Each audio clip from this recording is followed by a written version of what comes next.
Good morning.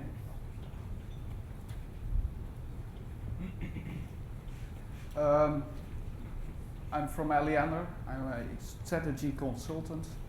And Alliander is a company that puts tubing and cables in the ground and transports electricity and gas to your homes and offices. Now, normally that is not a very exciting thing to do. You do that, and every 40 years you go back and you have a look whether the cables and tubes are still okay. That's basically it, and if they're not, you have some work or some maintenance to do. Now, having said all that, there's a few things that change the game for us, and there's a few things that sort of make us wanting to move to the cloud because it's handy, because it's fast, because it's elastic. So I have 5 things for you today. I will describe what is hitting us as a grid operator. I will describe how it hits us and where cloud does come in handy for us, what it means from an operational point of view or from a practical point of view. And I will tell you what we learned while adopting cloud. One of the things that is hitting us is your electric car. Now, why? One car takes, depending on the speed of charging, between 1 household and 10 households worth of electricity. So if we all come home at 6 o'clock in the evening, then out go the lights. We can't have that. We also cannot just change the infrastructure, because if we want to do that, it will set us back roughly between 10 and 15 billion euro, and there's no volunteers to pay the bill. There's people that go off-grid. They have their own power, they have their own heating. They don't need the grid anymore. Now, this is not usually the poor people. This is the affluent people who can afford the electric vehicles.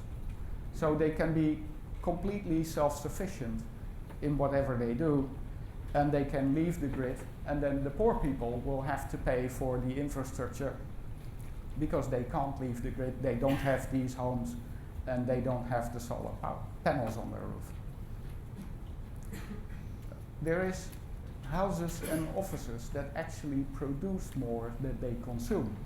Now, the grid has been designed to transport electricity and gas from central plants to your homes and offices. It's one-way traffic, the idea.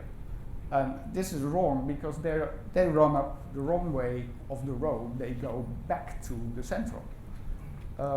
If you have solar panels, you only get the power flowing when your voltage is just a tiny bit higher than the neighbors. Now, what happens if we have a whole neighborhood with solar panels and the power goes up? We actually had one of these neighborhoods where there was so many solar panels that the voltage was too high, and then out go the lights. And you start up again, you start the electricity up again, and then out it goes because there's too much power. In Germany, 8 May this year, they actually had to pay the customer to use electricity because there was simply so much wind, so much solar power. It was tremendous.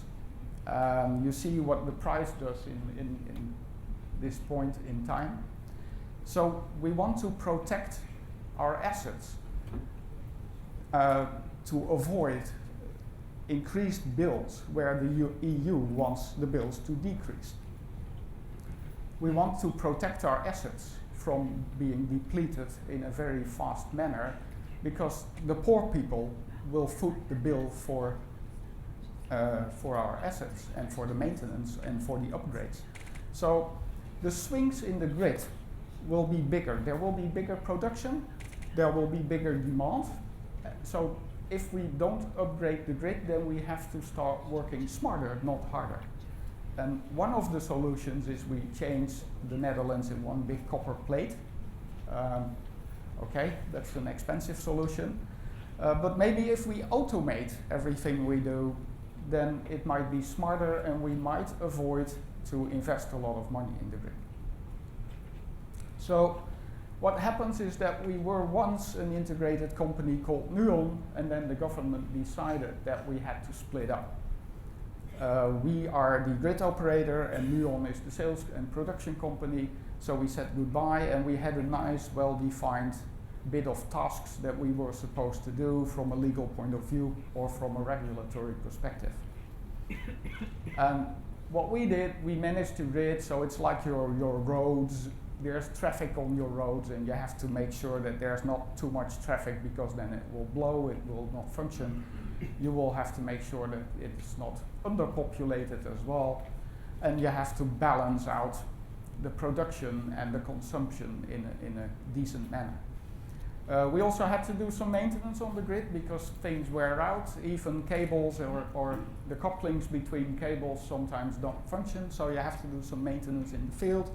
And you see here the people also changing the meters in your home for a smart meter. Now that is something new because we did place meters in all the homes, but we may have done so 80 years ago. And now we have to place these smart meters. They are going to help, by the way. So if we want to work smarter, we have to think of ways where we can actually steer your demand or your production of energy in a manner that sort of protects from depleting our grid or hurting our grid. So we have a lot of new ideas that we test in small companies. So we have a lot of startups, we have a lot of participations.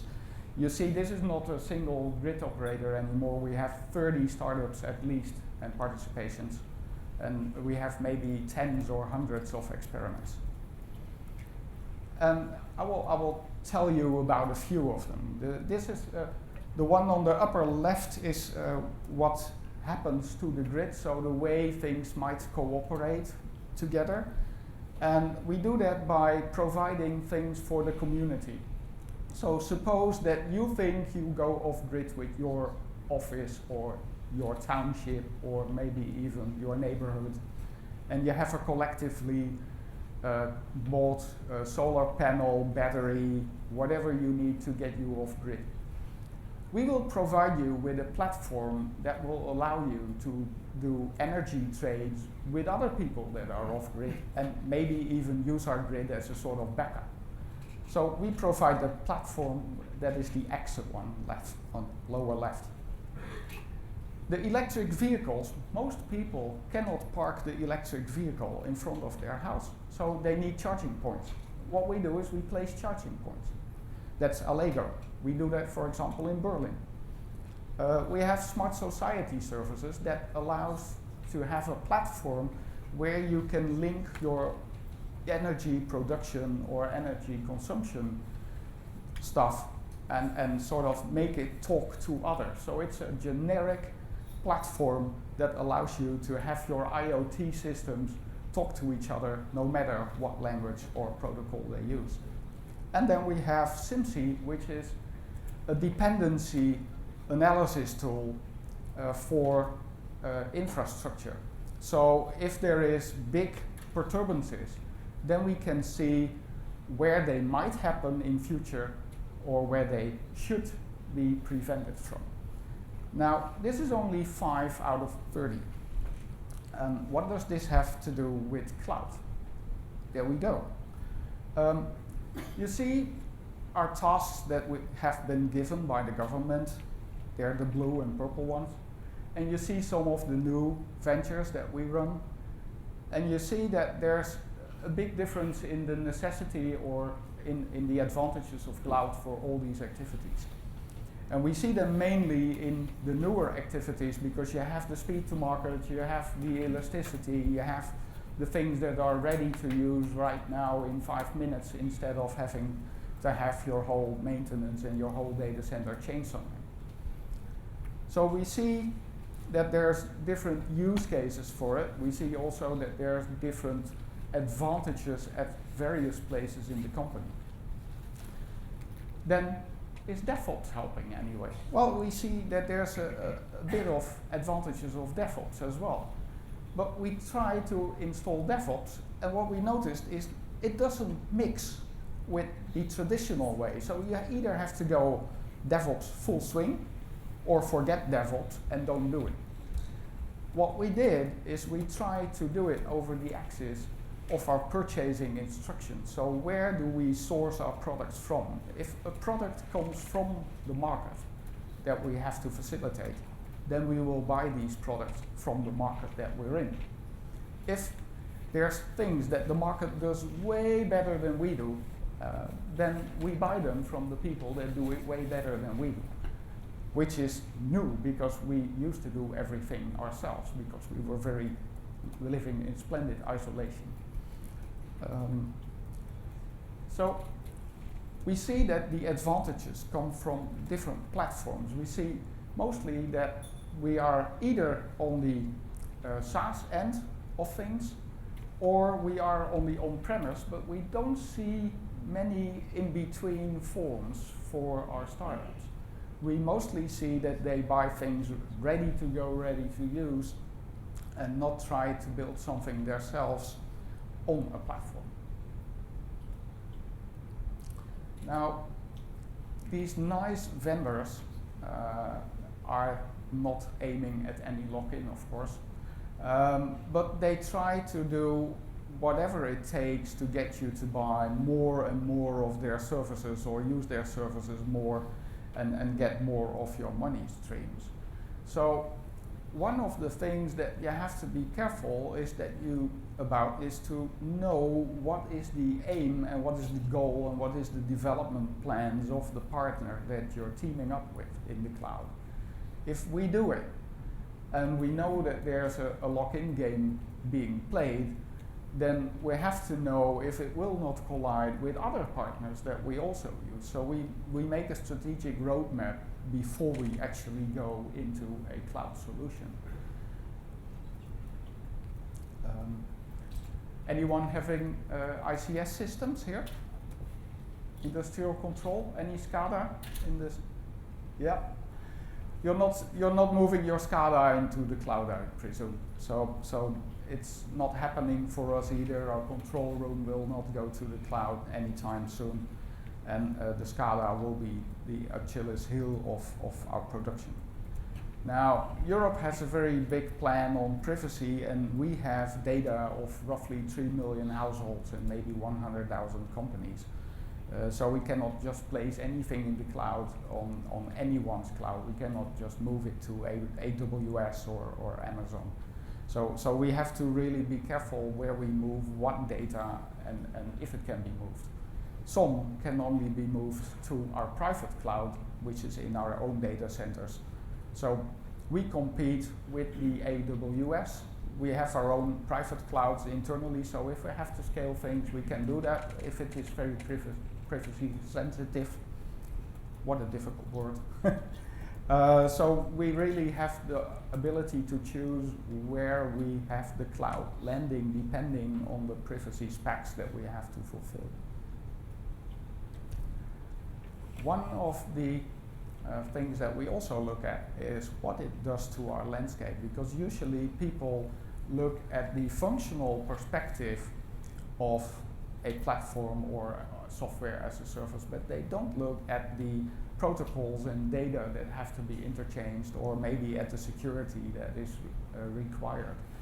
Now, you can think as your landscape as layers of data, of application, of transport. You can layer it from a vertical point of view or a horizontal point of view. And the problem is when you make your connections on various layers and then you introduce a vertical. One thing, for example, of a vertical is SAP HANA. It's an appliance if you buy the appliance, and there's only one or two ways to get in or out, and you have no clue what happens in the appliance, but there's an operating system, there is software, there is data, it's all in the appliance. That's a vertical. And dealing with verticals in a horizontally developed landscape is very difficult, and you never know what happens when you go to the cloud, because the ideas between the solution that you just bought might be totally different than in your data center and your historical landscape. That means that you will have to make sure that you manage your complexity up front. You have to know what it does with the number of combinations, the number of potential interfaces, the number of potential languages and protocols and data formats that you will have to handle. I can tell you from experience, we come from an 800 plus applications landscape down to 200 plus, and it's still messy as for protocols, as for data formats. So you have to make sure that someone in your company understands how to manage complexity, how to segment complexity into reasonable numbers and break down the problem into smaller portions that have minimal interfacing between them. This is a very difficult task. There's a very good book from Roger Sessions, an ex-Microsoft man, which I would like to tell you that is available online as well, mostly for free. What we therefore also do is that we try to see what type of servers we buy, and one of the things we would consider, for example, is a DRS, because we are a grid company, we're not supposed to be down, so we need to keep our IT up even though maybe the land is flooded, or maybe there's a storm or whatever hitting us. So we have to keep operations up at all times. So the Zerto guy was telling a really good story.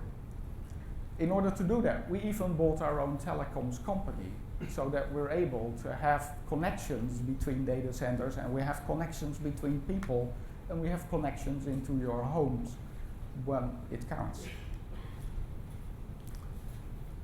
We also see that where the cloud is helping us is mostly at the systems of engagement area, and just a tiny bit of the systems of insight, because we have a lot of BI and analytics in-home, so we don't move that to the cloud that soon. We don't see it happening at these systems of automation at the moment, but when your Internet of Things gear at home starts connecting with us, then we will have to, because otherwise we can't steer your house. We cannot steer consumption.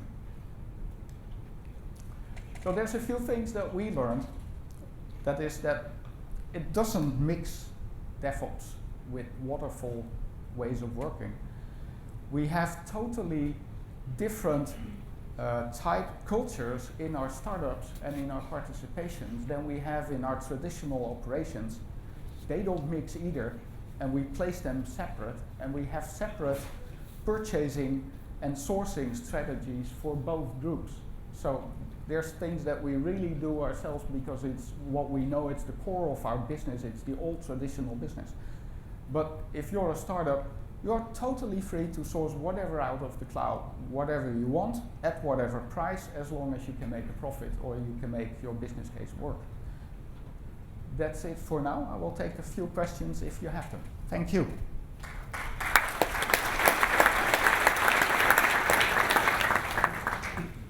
Actually, if I may, I will start with one question.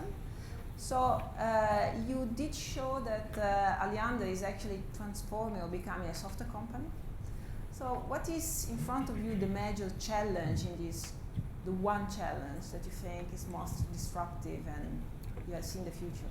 The one thing is that we have so many small new companies that we start around one theme that in the future we will of course see the integration question coming again. So we do architecture, we do strategy, consulting and architecture. Now architecture is not about what we need today, but it's about generations. So we need to think about what happens when this generation of companies is grown up and they sort of start to have synergies between them, and where are they and what will happen next, because they all have different platforms, they have different cloud providers, they have different protocols and data schemes. So we really have to make sure that we think about integration from today instead of starting when they ask for it. What's the difference in hosting in the cloud for you as hosting it on premise, since most of your hosting is probably in external data centers as well? And hired external people to do it. Yep. we don't really get a lot of advantage out of the private cloud, except that we're really certain that the privacy of whatever goes in there is guaranteed. Now, if we go to AWS, I'm pretty sure that they handle the thing very well, and maybe their security is even better than ours.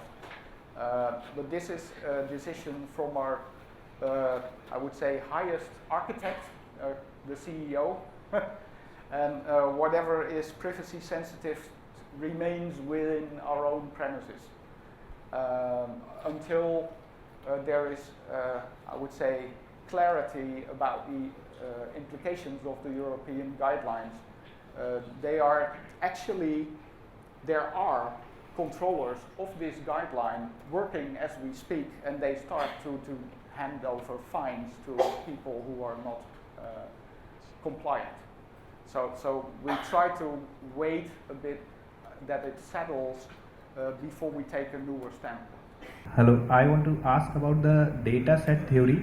You mentioned that we should reduce complexity before moving to the cloud, or is it like because you move to the cloud, the complexity will reduce? No, I said that we should think about complexity because a cloud service is usually a stack of hardened software where you have you put in a plug and that is the protocol and data formats that you sort of bring over the line. Now, if your cloud service is cutting somewhere in half your data collections, or it has overlap, or it tries to feed some of your other data collections, or has a new protocol, then basically your complexity increases instead of decreases. So it is really your task as IT managers or people to think about this complexity addition or decrease before you allow any service in. That was my point. Thanks. Okay, thank you very much again. Very interesting discussion.